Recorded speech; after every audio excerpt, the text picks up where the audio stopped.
13 қараша халықаралық зағиптер күніне орай Шымкент қаласында ерекше жандардың шығармашылық әлеуетін арттыру және олардың өнерін көпшілікке таныту мақсатында Арман шыңы республикалық инклюзивті шығармашылық фестиваль өтті. Аталған байқауға Алматы, Тараз, Өскемен, Қарағанды, Семей, Павлодар сынды қалалардан келген ерекше жандар мен өңірлік арнайы кітапханалардың белсенді оқырмандары қатысты. Олар көркем сөз оқу, ән айту, қолөнер және би өнер сынды түрлі бағыттарда өз шеберліктерін көрсетті. Фестивальдің басты мақсаты мүмкіндігі шектеулі жандарға қолдау көрсету, олардың шығармашылық қабілеттерін дамытуға жағдай жасау және қоғамда инклюзивті мәдениетті қалыптастыру болып табылады.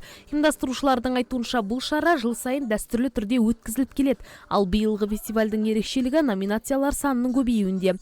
Қатысушылар бұрынғыдан да кең ауқымда өз қабілеттерін танытып, шығармашылық ізденістерін паш етуде.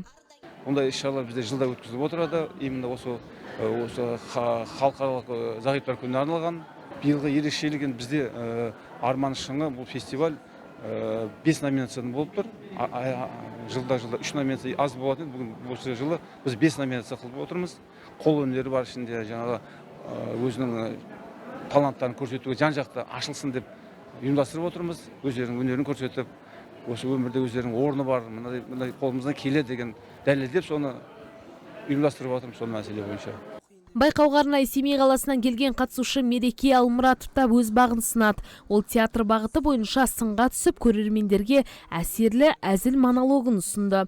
Оның өнері көрермендер тарапынан жылы қабылданып, ерекше қолдау тапты. Өзім әзіл жазумен айналысам, сценарий жазам.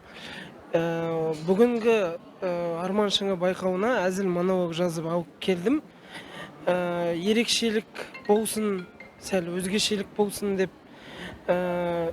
Бүгінгі жобадағы ерекшелік ол мен өзімнің көзім нашар көретіндігі жайында әзілдейтін болам. Көпшілік адамдар көзі көрмейтін адамды елестеткен кезде бір мұңды, қайғырып жүретін жандарды елестетеді.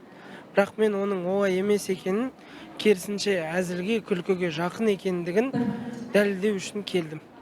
Фестиваль аясында қолөнер бұйымдарынан арнайы көрме ұйымдастырылды. Әр өңірден келген шеберлер өз қолымен жасаған бірегей туындыларын көпшілік назарына ұсынды. Көрмеге қойылған бұйымдар ұлттық нақышқа бай, эстетикалық талғаммен орындалған еңбектермен ерекшеленді. Көрермендер назарына түрлі әшекей бұйымдар, нәзік өрнектелген тоқыма мен кесте туындылары, сондай-ақ ағаш пен саз балшықтан жасалған көркем шығармалар ұсынылды.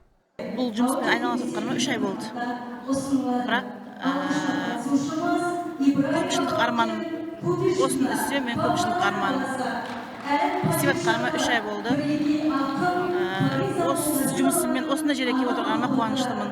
Бұл жұмыспен айналысуға, моншақтарды таңдауға, светтерін реттеп алуға қызым көмектеседі.